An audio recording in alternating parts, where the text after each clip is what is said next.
रहे news India, आपके साथ मैं हूं चारुल शर्मा। नवरात्र का महापर्व शुरू हो चुका है और पूरे देश में इस पर्व को लेकर उत्साह नजर आ रहा है। लोकसभा चुनाव में ही अब गिने चुने दिन बचे और ऐसे में नवरात्र को लेकर पश्चिम बंगाल में बीजेपी और टीएमसी के बीच जुबानी जंग शुरू हो गई है। बीजेपी जहां टीएमसी पर तुष्टीकरण का आरोप लगा रही है, वहीं टीएमसी का कहना है कि बीजेपी बंगाल को धर्म के नाम पर बांटना चाहती है। बीजेपी के नेताओं ने कई बार कहा कि ममता बनर्जी नवरात्र को तरजीह नहीं देती, लेकिन वो ईद को तरजीह देती हैं। टीएमसी पलटवार करती है कि बंगाल सरकार सभी धर्मों के त्योहारों को बराबर तरजीह देती है। इस बीच सीएम ममता बनर्जी ने एक ऐसा बयान दे दिया जिससे बवाल मच गया। दरअसल ममता ने अपने संबोधन में कहा कि रामनवमी के मौके पर दंगे नहीं होने चाहिए। इसके बाद बीजेपी ने आरोप लगाया कि दीदी राज्य में दंगे की धमकी दे रही हैं। बीजेपी के दावे में कितनी सच्चाई है और इन आरोपों का लोकसभा चुनाव पर कितना असर पड़ेगा, आज इसी मुद्दे पर हम चर्चा करेंगे।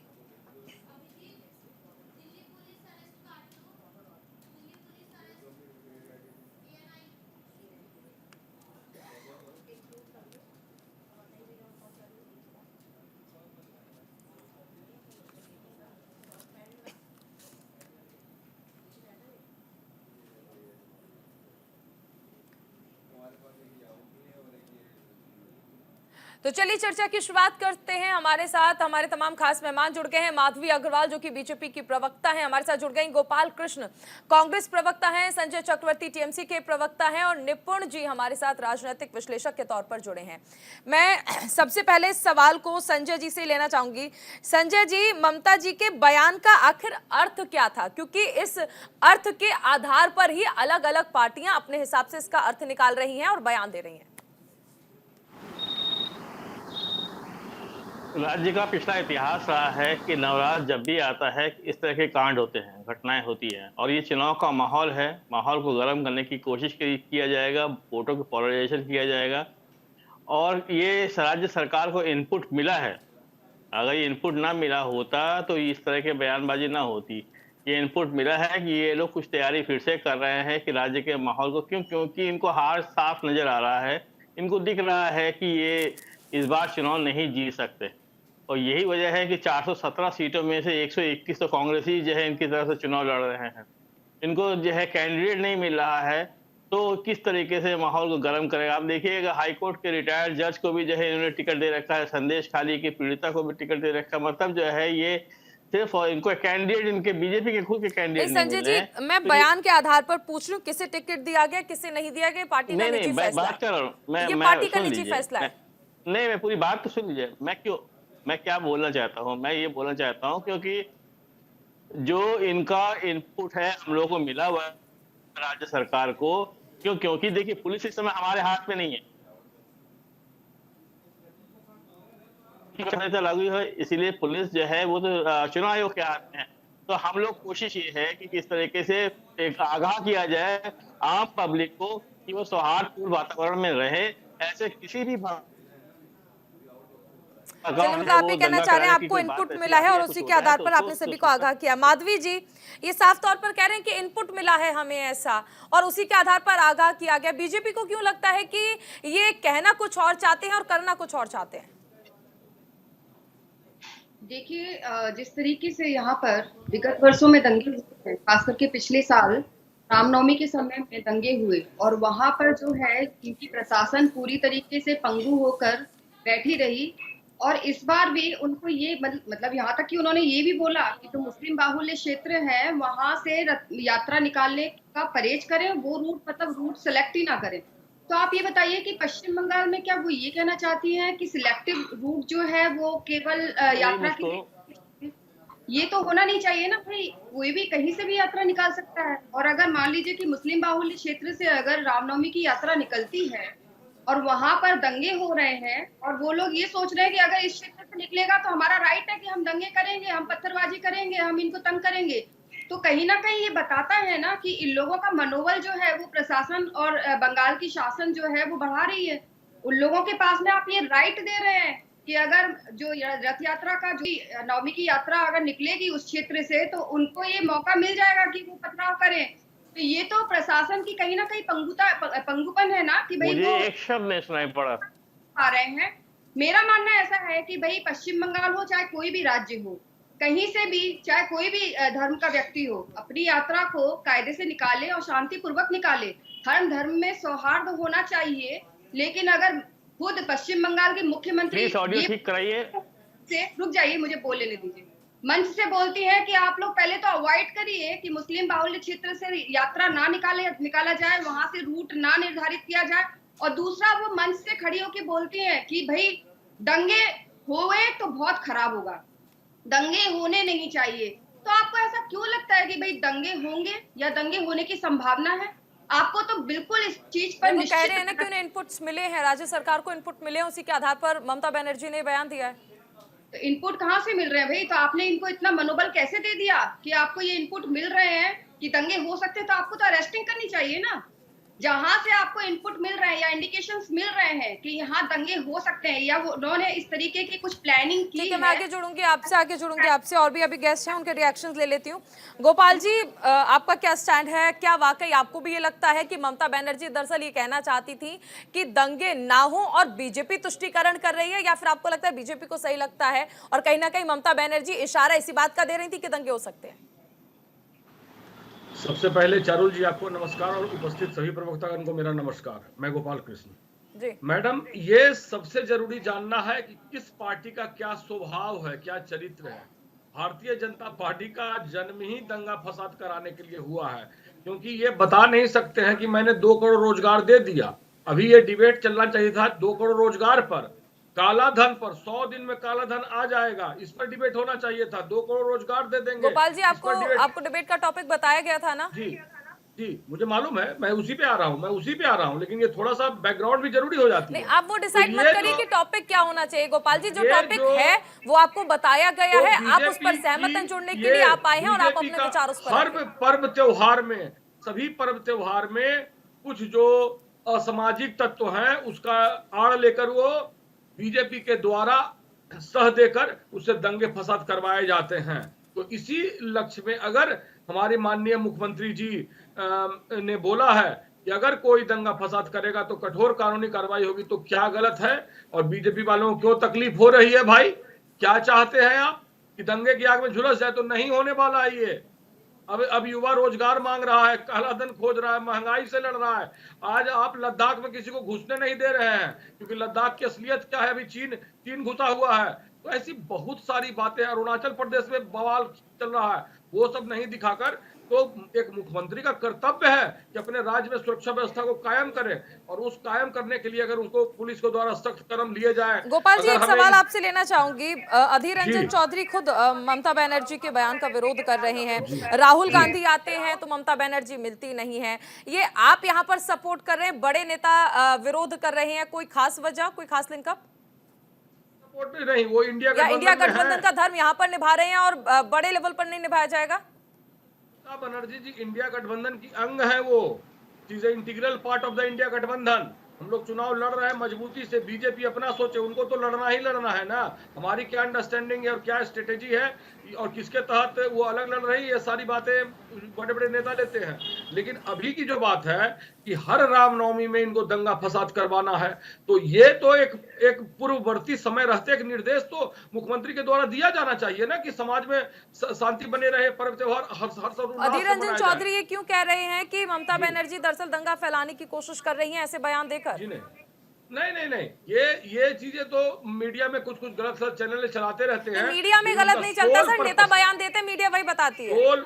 सोल पर्पस उनका ये है कि कानून व्यवस्था जारी रहे, रामनवमी के दिन कानून व्यवस्था जारी रहे, अच्छे से उनकी यात्रा निकले। सब लोग चाहता है कि उनकी यात्रा अच्छे से हो। इसी के संदर्भ में एक चेतावनी, वार्निंग असामाजिक तत्व को दिया जाना बिल्कुल कानूनन चीजें हैं और इस पर सही कदम उठाया गया। मैं निपुण जी के पास आती हूँ। निपुण जी, आपका रिएक्शन, सही किसने कहा है, गलत कौन समझ रहा है आपकी नजर में? देखिए, अगर हम बात करते हैं कि इस पूरी जो बयानबाजी दिया गया, जिस तरह की बातें हो रही हैं, आप ये समझिए 3 मुद्दे यहाँ पर मुझे लगते हैं। एक तो है लोक व्यवस्था का मुद्दा, एक है पंथ निरपेक्षता और एक राम राज्य। अगर हम बात करते हैं लोक व्यवस्था की बात करते हैं, तो लोक व्यवस्था बनाने की जिम्मेदारी राज्य की है। अगर राज्य सरकार को ऐसा लगता है कि ऐसा कुछ दंगे होने की संभावनाएं हैं, तो मुझे लगता है राज्य सरकार को ये भी जानकारी होगी कि कौन दंगे करने वाले हैं, तो प्री एक्शन लेकर सरकार उनको अरेस्ट कर सकती है, इसमें कोई दो राय नहीं है। आर्टिकल 22(4) दिया गया है भारत के संविधान में, जो कहता है प्रिवेंटिव बात करता है, प्रिवेंटिव डिटेंशन की बात करता है कि अगर किसी पर भी उनको शक हो इस बुनियाद पर गिरफ्तार कर सकते हैं। तो यहाँ पर ममता बनर्जी को गिरफ्तार कर लेना चाहिए, क्यों इंतजार कर रही है? यानी कि कहीं ना कहीं वो चाह रही है। मुझे तो लग रहा है कहीं ना कहीं कि ममता बनर्जी सरकार के द्वारा ही कोई योजना हो, फिर नाम उसको दूसरी पार्टी में लगा दिया जाए। दूसरी बात यह कि पंथनिरपेक्ष, हमारा देश एक पंथनिरपेक्ष देश है। जितनी आजादी 2 दिन बाद किसी अन्य समुदाय को अपना फेस्टिवल बनाने की है, तो ऐसी ही आजादी आज से 9 दिन बाद में दूसरे समुदाय को भी होनी चाहिए। उसी समुदाय के ऊपर कांग्रेस प्रवक्ता कह रहे थे हर रामनवमी, हर रामनवमी। राम जी से क्या दुश्मनी भाई? राम जी से क्या दुश्मनी? ये वही रामनवमी है, ये वही राम है जिसका राम राज्य का सपना गांधी जी ने देखा था। गांधी जी कहते थे राम राज्य है। तो क्या कांग्रेस ने गांधी जी की विचारधारा को पूर्ण से छोड़ दिया, राम राज्य को छोड़ दिया है कि वो रामनवमी को लेकर बात कर रहे हैं? क्या दंगे के रामनवमी के लेकर बात होगी? और कोई दंगों का आधार नहीं है, और कोई बातें नहीं है, और पर्वों पे नहीं हो सकते, और सभी बातें नहीं हो सकती। तो मैं ये मानता हूँ किस तरह का बयान देते समय थोड़ा सोचना चाहिए कि आप किस प्रकार के पद पर हैं। और ये तो पूरा देश जानता है, बंगाल के अंदर मैं देखिए ज्यादा बड़ी बातें नहीं, सांसदों पर अटैक हुआ, ठीक है हम मान लें पॉलिटिक्स में, लेकिन आप देखें कि जो आपके सेंट्रल एजेंसीज हैं उनके ऊपर अटैक हो जाना, ईडी के ऊपर अटैक हो जाना, सीबीआई के ऊपर अटैक हो जाना, कितना मनोबल बढ़ चुका है वहां पर गुंडों का कि वो इस प्रकार का हमला कर देते हैं। और आपको याद होगा जब राज्यपाल साहब वहां पर जगदीश धनखड़ जी, उनके काफिले तक पर भी हमले हुए थे। तो अगर हम इस प्रकार की चीजें देखते हैं, संदेश खाली का मुद्दा देखते हैं, तो ये मुद्दा वाकई में हर भारतीय के लिए एक चिंता का विषय बनता है। और बात यह है कि राम यात्रा है, राम जी का जुलूस है, वो कहीं से लेकर समस्त भूमि भारत भूमि है, और भारत के कण कण में राम है। तो राम की यात्रा कहीं से भी निकल सकती है, कहीं भी जा सकती है। मुझे लगता है कि सवाल अब टीएमसी से जो हमारे प्रवक्ता हैं उनसे बहुत सारे हो गए हैं। मैं संजय जी आपसे सबसे पहले तो ये समझना चाहूंगी कि देखिए हमारे जो कांग्रेस के प्रवक्ता हैं गोपाल जी वो साथ दे रहे हैं, लेकिन अधीर रंजन चौधरी भी ये कह रहे हैं कि दीदी के गुंडे हैं जो अटैक करवाते हैं, यानी सीधे तौर पर आरोप तो आप ही की सरकार पर लग रहे हैं। आप कह रहे हैं कि पुलिस आपके पास नहीं है, लेकिन अगर आपके पास इनपुट है तो फिर उस इनपुट के आधार पर काम करिए ना। ये भी तो बताइए कि क्या किया गया है, जो इनपुट मिला है उसके आधार पर। सिर्फ ये कह देना आकर कि ऐसे हमले नहीं होने चाहिए, इससे क्या लगता है कि काफी होगा?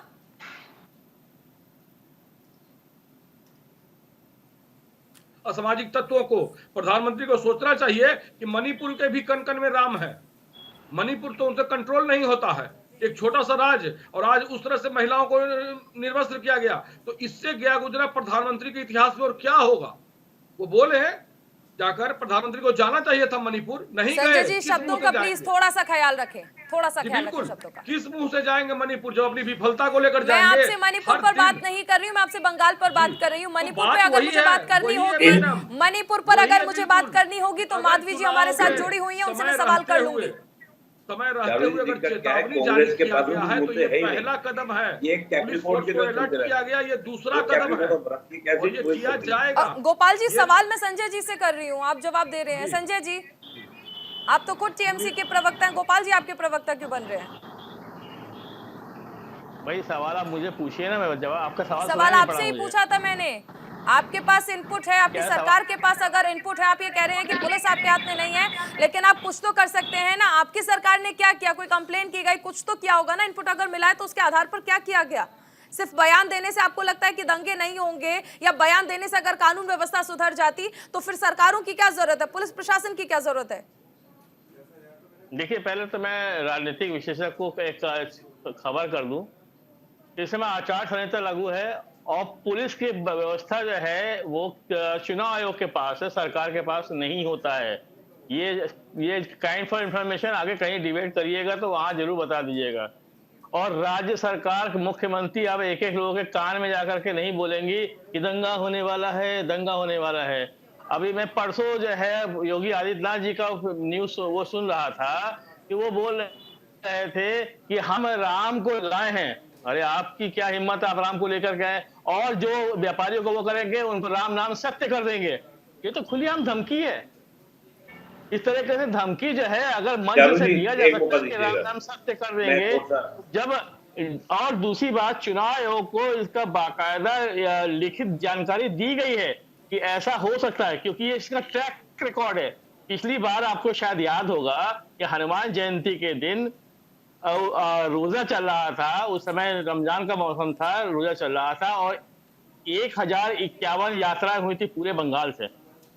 हुबली की जगह एक ऐसी थी जहां पे सेंसिटिव था और वहां पे उसे कहा मैं गया। आपसे पहले ये समझना चाहूंगी संजय जी ये सेंसिटिव क्या होता है? ये देश एक है, कानून एक है, संविधान एक है, किसी को भी कहीं पर भी जाने की इजाजत है। ये हिंदू बाहुल्य मुस्लिम बाहुल्य बनाकर आप लोग देश में इस तरह से हिस्सों को ना बांटें। इस देश में सबको अधिकार है, कहीं पर भी जा सकते हैं। ये सेंसिटिव जोन के नाम पर आप लोग इस तरह का भ्रम ना फैलाएं। मोदी जी बना रहे हैं। सेकंड, अरे रुक जाइए, मणिपुर में बनाइए ना जाकर आप। अरे थोड़ा सा रुक जाइए, मैं इनका जवाब दे देता हूँ। बड़ा अच्छा जवाब मैं आपको भी देता हूँ। अभी बरेली में पिछले साल जो है कांवड़ यात्रा निकाली गई, ठीक है, और कांवड़ यात्रा जब निकली तो जिस रोड से निकल रही थी उस रोड से ना निकल करके वो लोग गली के अंदर चले गए जानबूझ करके। एसएसपी ने जब उनको रोका तो एसएसपी ने जब डंडा चलाया तो उसको उनको आगे सस्पेंड कर दिया गया। क्यों कर दिया गया भाई? वहां तो राम राज्य चल रहा है, वहां तो डबल इंजन की सरकार चल रही है, तो वहां पे क्यों सस्पेंड हो जाता है एसएसपी? क्या गलत गुनाह था कि उसने दंगा रोकने की कोशिश किया? आप दो तरह की बातें मत करिएगा। अगर कहीं पे कोई किसी का माधवी जी से सवाल ले लेती हूँ। माधवी जी, देखिए कई सारे आरोप लग रहे हैं, कई सारे आरोप लग रहे हैं कि बीजेपी शासित राज्यों में भी दंगे होते हैं। संजय जी, अब ले लेती हूँ ना जवाब, ले लेती हूँ जवाब। माधवी जी, कई सारी बातें ऐसी आ रही हैं। अभी देखिए बरेली का जिक्र इन्होंने किया संजय जी ने, और इससे पहले भी आप देखिए कि जो दंगे होते हैं तो ऐसा तो नहीं है कि सिर्फ बाकी राज्यों में होते हैं, बीजेपी शासित राज्यों में भी दंगे होते हैं। उस पर क्या कहेंगे? एक इंफॉर्मेशन मैं देता हूँ, ये रामनवमी के समय 69% दंगे जो है बीजेपी शासित में होते हैं। संजय जी, जवाब ले रही हूँ मैं माधवी जी से। जी माधवी जी। हाँ, तो बहुत नहीं आ रही थी, लेकिन जवाब दे। दरअसल बात है बाकी और कुछ है। माधवी जी, आपकी आवाज में डिस्टरबेंस आ रहा है। बहुत डिस्टरबेंस है, नहीं सुनाई पड़ रहा कुछ जी। डायरेक्ट में बात अभी भी आ रहा है जी। मैं वही कहना चाह रही हूँ कि जो, क्या मेरी आवाज ठीक आ रही है? नहीं, आपकी आवाज ठीक नहीं आ रही है। मैं पीसीआर से एक बार कहूंगी कि माधवी जी का ऑडियो एक बार दोबारा चेक कर ले, आवाज में डिस्टरबेंस आ रही है। निपुण जी, आप कुछ कहना चाहते थे? जी, अभी मैं जैसे संजय जी को सुन रहा था, संजय जी ने कहा कि पुलिस प्रशासन जो है वो पूरा चुनाव आयोग के कंट्रोल में रहता है, आचार संहिता लगी हुई है। बिल्कुल सही बात है, आचार संहिता लगी हुई है, पुलिस प्रशासन पे कंट्रोल। लेकिन इनको ये भी पता होगा जब तक जब तक चुनाव नहीं हो जाते, चुनाव होने के बाद तक भी, यानी घोषणा होने तक भी वर्तमान आपके जो मुख्यमंत्री वो वर्तमान रहेंगे, वो आपके बने रहेंगे, पहली बात। दूसरी बात, अगर इनको जानकारी मिलती है दंगे होने की संभावना, तो कौन सी खुफिया एजेंसी जानकारी मिल गई जब आपके चुनाव आयोग की घोषणा हो रखी है, यानी कि आचार संहिता लगी हुई है। जब आचार संहिता लगी हुई है इसका मतलब आपने ही कोई जानकारी, और अगर आपको जानकारी मिलती है कि ये लोग दंगा कराने वाले हैं, जाकर चुनाव आयोग को दीजिए, पुलिस प्रशासन को दीजिए कि ये सब आपको दिया गया, आपको पहली बात वो आपको बताना पड़ेगा हमने दिया कि नहीं दिया। बोल रहा था ये आपको बताना पड़ेगा हमने दिया कि नहीं दिया। अगर ऐसे बोलेंगे ये आपको बताना। संजय जी, एक बार सुन लीजिए, एक बार सुन लीजिए संजय जी। संजय जी, एक बार सुन लीजिए। संजय जी, एक बार सुन लीजिए, आपको मौका मिलेगा। संजय जी, मौका मिलेगा आपको।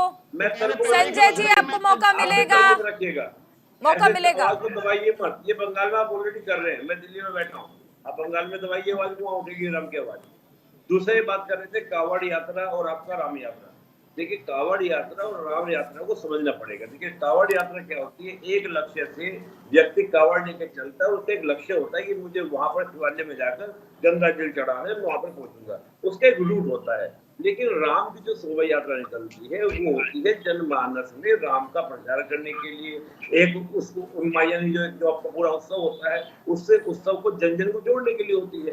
तो राम यात्रा को कांवड़ यात्रा को जोड़ना, मुझे लगता है कि इनको सनातन धर्म की, हिंदू धर्म की भी जानकारी नहीं है कि किस यात्रा का किस प्रकार से व्यवस्था होती है, किस तरह बनाई जाती है। ये मुझे उम्मीद थी संजय जी को जानकारी इस बात की नहीं होगी।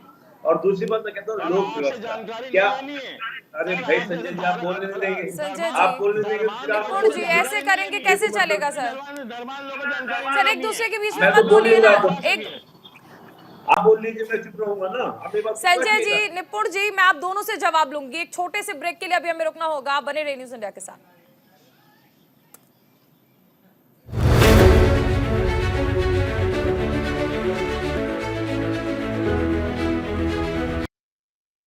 ब्रेक के बाद स्वागत है आपका। चर्चा कर रहे हैं रामनवमी पर मुख्यमंत्री ममता बनर्जी के बयान का आखिर अर्थ क्या था। क्या वाकई ममता बनर्जी ये कहना चाहती थी कि दंगे कराने हैं, और अगर वो ऐसा कहना नहीं चाहती थी तो बीजेपी ये क्यों कह रही है कि ममता बनर्जी दरअसल इशारा दे रही हैं दंगे का। हालांकि टीएमसी ये कह रही है कि उन्हें इनपुट्स मिले थे, लेकिन इन सब के अर्थ क्या है। चर्चा के लिए एक बार फिर से चलते, हमारे मेहमान हमारे साथ लगातार बने हुए हैं। मैं गोपाल जी आपके पास आना चाहूंगी, क्योंकि बहुत देर से आप इशारा कर रहे थे, आप कुछ कहना चाहते थे। आप पहले अपना जवाब पूरा कर ले। सबसे पहले तो मैं ये कहूंगा कि है, ये राजनीतिक विश्लेषक नहीं है, ये बीजेपी के प्रवक्ता। पहली बात, क्योंकि उन्होंने कोई भी पॉइंट नहीं किया।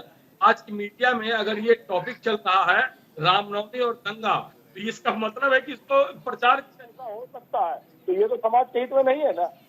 तो बीजेपी का पूरा एम ही वही है। बीजेपी मीडिया जितने भी है, बीजेपी स्पॉन्सर मीडिया जितने भी हैं, वो इस काम में लगे हुए हैं, क्योंकि उन्होंने ये बता नहीं सकते कि मैंने स्कूल बनाया, मैंने कॉलेज बनाए, मैंने महंगाई कम कर दिया, मैंने 1200 सिलेंडर कर दिया।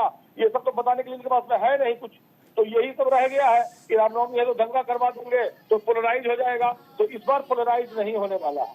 बीजेपी की हालत ऐसी है कि 5 सीट भी मुश्किल है बंगाल में।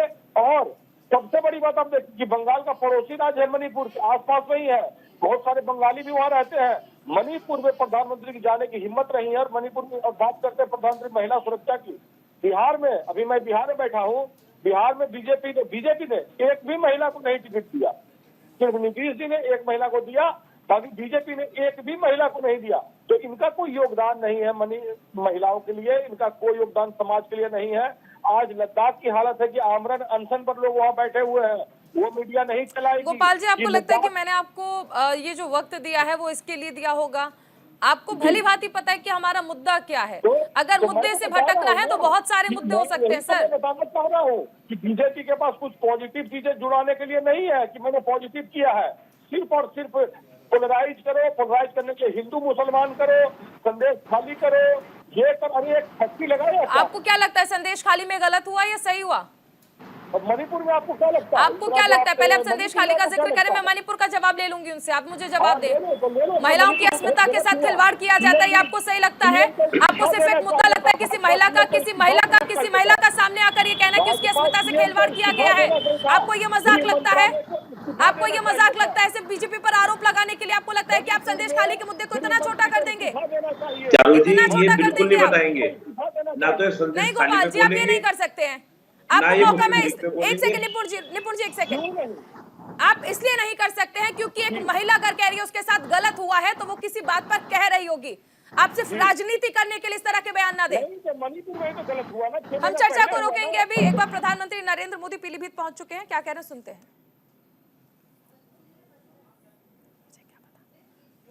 पीलीभीत पहुंच चुके हैं प्रधानमंत्री नरेंद्र मोदी। मंच से तस्वीरें आप देख सकते हैं। आशीष प्राप्त करें।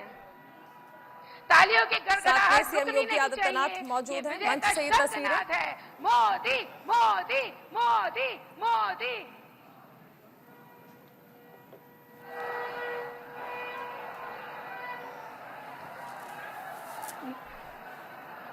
नारी राष्ट्र से अक्षी अस्ति, अर्थात महिलाएं ही राष्ट्र की आंख होती हैं। और इस यथार्थ से परम आदरणीय प्रधानमंत्री नरेंद्र मोदी जी ने हम सबका परिचय करवाया है।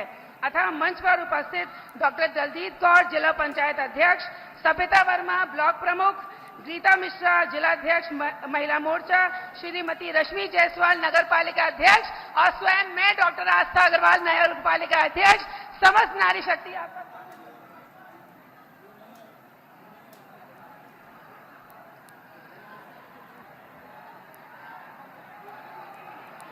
भारत संतों की भूमि है, ये वंदन की भूमि है, अभिनंदन की भूमि है। और आज पीलीभीत नगरी का सौभाग्य है कि नवरात्र के पहले ही दिन माननीय मुख्यमंत्री आदित्यनाथ जी हम सबके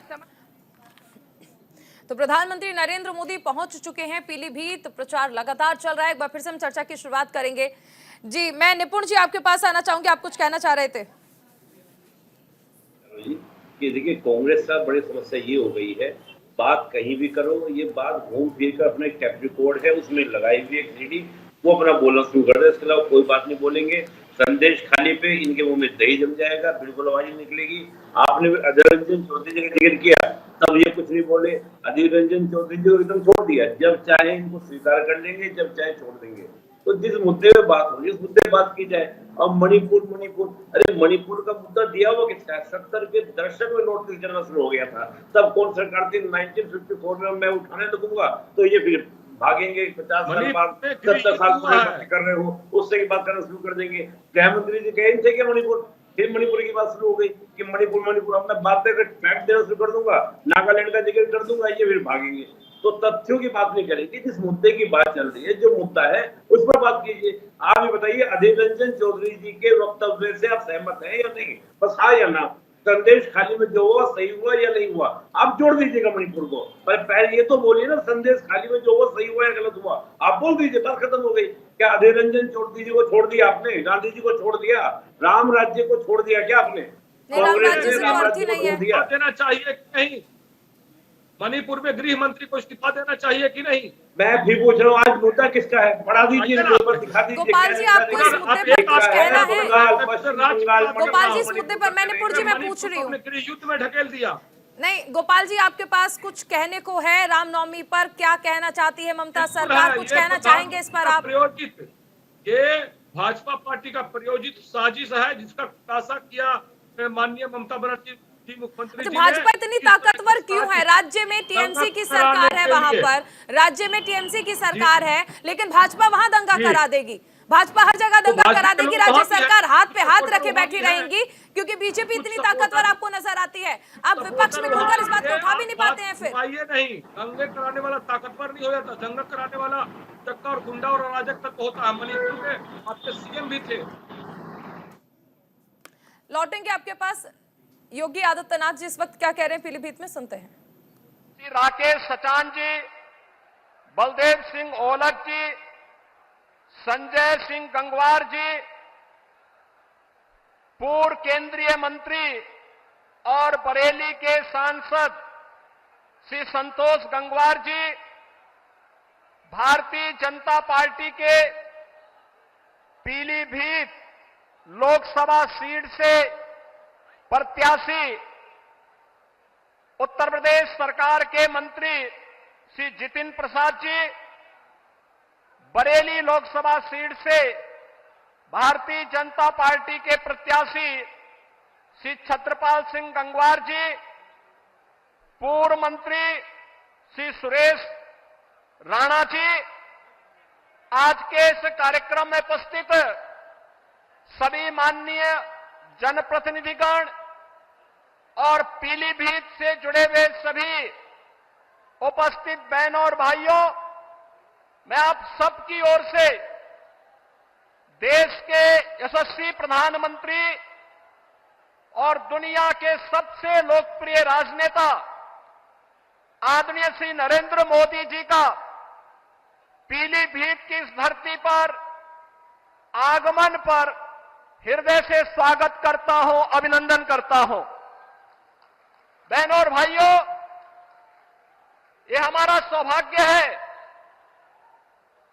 कि स्वतंत्र भारत के स्वर्ण युग के रूप में जाने जा रहा भारत आज आदरणीय मोदी जी के नेतृत्व में एक ग्लोबल पावर बनने की ओर अग्रसर है। हम सब की आने वाली पीढ़ियां इसके बारे में कृतज्ञता ज्ञापित करेगी। बहनों और भाइयों, आज इस बदलते हुए भारत को हम सब ने देखा है। ये बदलता हुआ भारत, जिस बदलते हुए भारत में सुरक्षा भी है, सम्मान भी है, विकास की बड़ी बड़ी परियोजनाएं भी हैं और गरीब कल्याण की योजनाओं की तो कोई सानी ही नहीं।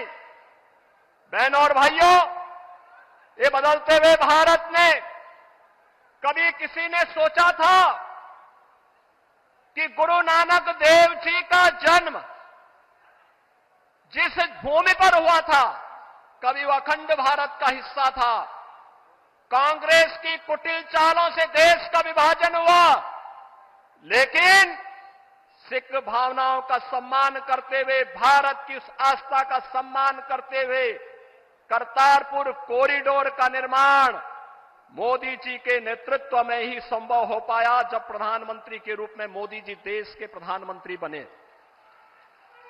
बहनों और भाइयों, हम सब इस बारे में जानते हैं कि देश के अंदर गुरु गोविंद सिंह जी महाराज के चार साहिबजादों ने भारत की हिंदू धर्म और संस्कृति की रक्षा करने के लिए अपने आप को बलिदान कर दिया था। लेकिन बाल दिवस कोई और ही दिवस मनाया जाता था। हम आभारी हैं आदरणीय प्रधानमंत्री जी के, जिन्होंने 26 दिसंबर की तिथि को वीर बाल दिवस के रूप में पूरे भारतवासियों को देकर के भारत माता के लिए अपना सर्वस्व न्यौछावर करने वाले गुरु गोविंद सिंह जी महाराज के उन चार साहिबजादों के प्रति और उन अपनी कृतज्ञता ज्ञापित करते हुए 26 दिसंबर की तिथि वीर बाल दिवस के रूप में मनाने का निर्णय लिया। और आज पूरे देश के अंदर हर जगह हर ओर यह आयोजन होता आ रहा है। हमारा ये पीलीभीत, जहां अपनी कृषि के लिए जाना जाता है, वहीं अपनी अद्भुत कला के लिए भी जाना जाता है। कृषि में गन्ना किसान यहां की मिठास को न केवल प्रदेश और देश में बल्कि दुनिया में पहुंचाने का काम करते हैं। और बताते हुए यह भी प्रसन्नता है बहनों और भाइयों कि मोदी जी के ही नेतृत्व में संभव हो पाया कि गन्ना किसानों के गन्ना मूल्य का भुगतान अब समय पे हो पा रहा है। अन्यथा कई वर्ष लगते थे और गन्ना किसान देखता रह जाता था। आज यहां पे सुरक्षा भी है तो समृद्धि भी है। आज यहां पर आजीविका है तो आस्था को सम्मान भी है। कोई सोचता था अयोध्या में रामलला का भव्य मंदिर का निर्माण हो पाएगा? बहनों और भाइयों, अगर ये हो पाया है तो यह प्रधानमंत्री मोदी जी के यशस्वी नेतृत्व में, उनके मार्गदर्शन में वर्तमान पीढ़ी इन सभी कार्यक्रमों को आगे बढ़ते हुए देख रही है। आज के इस अवसर पर जब भारतीय जनता पार्टी के प्रत्याशियों के लिए विकसित भारत की संकल्पना को साकार करने के लिए मोदी जी आपके बीच में आए हैं, 10 वर्ष में बदलते हुए भारत में जो कुछ भी हमने देखा है, बहनों और भाइयों, ये आपके एक वोट की कीमत ने किया है। आपका वोट जब गलत हाथों में जाता था तो फिर भ्रष्टाचार में संलिप्त, सुरक्षा के साथ खिलवाड़ करने वाली, आतंकवादियों को बिरयानी खिलाने वाली, देश के अंदर उपद्रव करवाने वाली, नौजवानों के जीवन के साथ खिलवाड़ करने वाली, अन्नदाता किसानों को आत्महत्या के लिए मजबूर करने वाली सरकारें आती थी। लेकिन 2014 में, 2019 में देश के मतदाताओं ने अपने वोट की कीमत को समझा, मोदी जी के नेतृत्व पर विश्वास किया और बहनों और भाइयों, आज बदलते हुए नए भारत को आप देख रहे हैं, जो आज एक पिछलग्गू राष्ट्र नहीं, दुनिया की एक वर्ल्ड पावर बन रहा है, ग्लोबल पावर बन रहा है। विकसित भारत की संकल्पना को साकार करने के लिए भारतीय जनता पार्टी ने पीलीभीत में जितिन प्रसाद जी को अपना प्रत्याशी बना करके उतारा है और बरेली में श्री छत्रपाल सिंह गंगवार जी को अपना प्रत्याशी बना करके उतारा है। इन सभी प्रत्याशियों के लिए आदरणीय प्रधानमंत्री जी का मार्गदर्शन हम सबको प्राप्त हो रहा है। आज के इस अवसर पर जो भारत की आवाज है, उस आवाज के साथ हम सब जुड़ करके कि फिर एक बार पूरे देश की आवाज क्या है, फिर एक बार, फिर एक बार, फिर एक बार, अब की बार, अब की बार इस संकल्प के साथ जुड़ करके, लेकिन इस संकल्प की पूर्ति होगी बहनों और भाइयों जब आप चुनाव के दिन पहले 3 घंटे में मतदान करने की दिशा से अपने आप भी और अपने साथ के मतदाताओं को लेकर के जाएंगे। इस कार्य को करेंगे, सभी लोग करेंगे, सभी लोग सहमत हैं। तो फिर मैं इन्हीं शब्दों के साथ आदरणीय प्रधानमंत्री जी का हृदय से स्वागत करता हूं, अभिनंदन करता हूं। धन्यवाद। जय हिंद।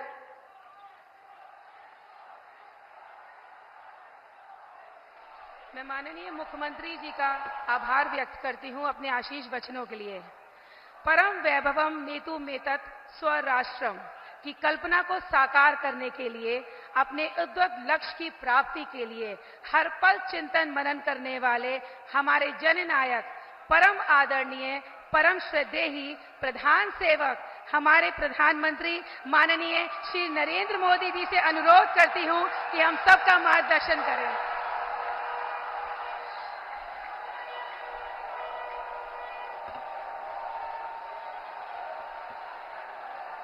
भारत माता की,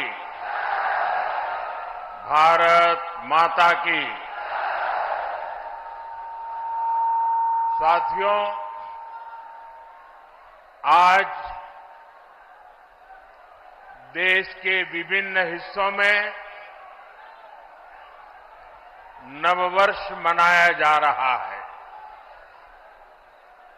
आज विक्रम संवत 2081 का पहला दिन है। मैं समस्त देशवासियों को गुड़ी पड़वा, उगाड़ी, चेटीचंड, नवरे के साथ साथ साजीबू चेरोबा नववर्ष की बहुत बहुत शुभकामनाएं देता हूं। आज से चैत्र नवरात्रि भी शुरू हो गई है। देश भर में शक्ति की उपासना, उसकी धूम मची हुई है। नवरात्रि का पर्व हो, हर कोई भक्ति में डूबा हुआ हो, शक्ति उपासना में जुड़ा हुआ हो, ऐसे समय इतनी बड़ी रैली, ये अपने आप में गजूबा है।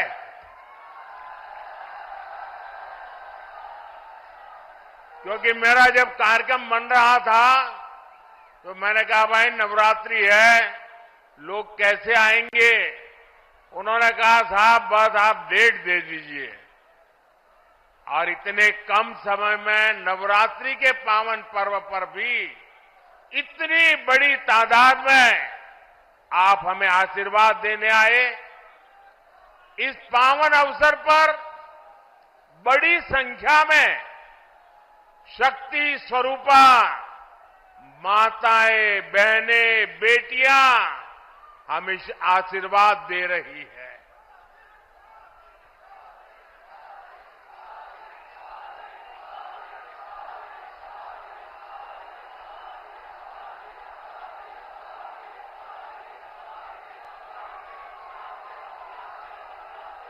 मैं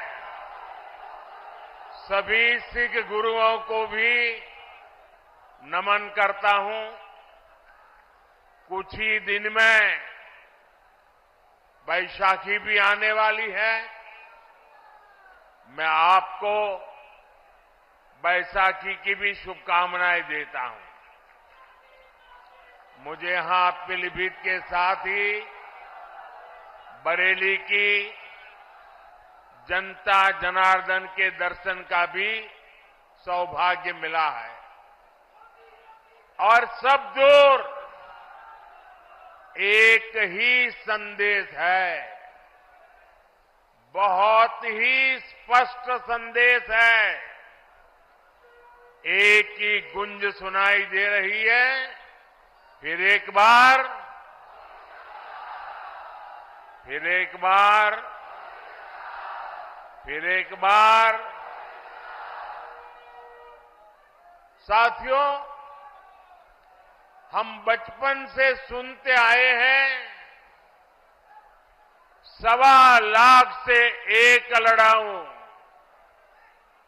चिड़ियन तय में बाज तुड़ाऊं, तबै गुरु गोविंद सिंह नाम कहाऊं। ये बोल भारत की वीर परंपरा के प्रतीक है। ये बोल दिखाते हैं कि लक्ष्य कितना ही कठिन क्यों ना हो, भारत अगर ठान लेता है तो सफलता हासिल करके रहता है। आज इसी प्रेरणा से, इसी ऊर्जा से भारत के लोग, हम लोग विकसित भारत के संकल्प पर काम कर रहे हैं। सारी दुनिया की मुश्किलों के बीच भारत ये दिखा रहा है कि उसके लिए कुछ भी असंभव नहीं है। आप मुझे बताइए साथियों, भारत जब दुनिया की सबसे तेजी से बढ़ती आर्थिक ताकत बना तो आपको गर्व हुआ कि नहीं हुआ? आपको गर्व हुआ कि नहीं हुआ?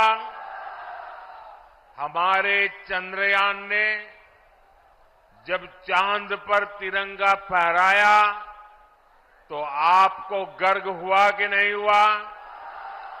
आपको गर्व हुआ कि नहीं हुआ? भारत में हुए भव्य G20 सम्मेलन की पूरी दुनिया में वाहवाही हुई, प्रशंसा हुई। आपको गर्व हुआ कि नहीं हुआ? कभी कांग्रेस सरकारें दुनिया से मदद मांगती थी, लेकिन कोरोना के महासंकट में भारत ने पूरी दुनिया में दवाइयां भेजी, वैक्सीन भेजी। ये सुनकर आपको गर्व हुआ कि नहीं हुआ? दुनिया में कहीं भी युद्ध का संकट आया, हम एक एक भारतीय को सुरक्षित वापस लाए। अफगानिस्तान से गुरु ग्रंथ साहब के पवित्र स्वरूपों को भी पूरी श्रद्धा से भारत लाए।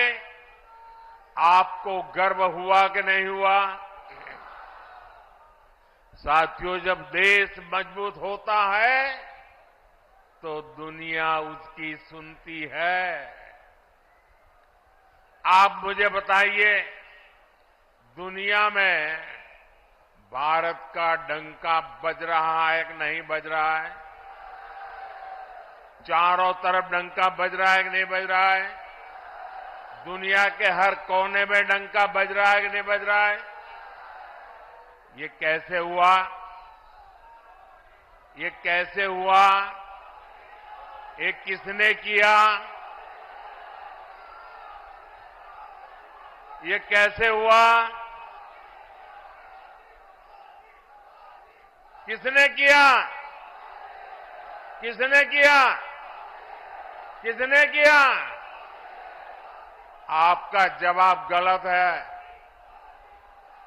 ये मोदी ने नहीं किया, ये आपके एक वोट ने किया है। ये आपके वोट की ताकत है। आपके एक वोट से मजबूत सरकार बनी, निर्णायक सरकार बनी, सशक्त सरकार बनी, काम करने वाली सरकार बनी और बीजेपी सरकार ने दुनिया को दिखा दिया कि भारत किसी से भी कम नहीं है। और अभी रुकेंगे एक छोटे से ब्रेक के लिए। आप बने रहे न्यूज इंडिया के साथ।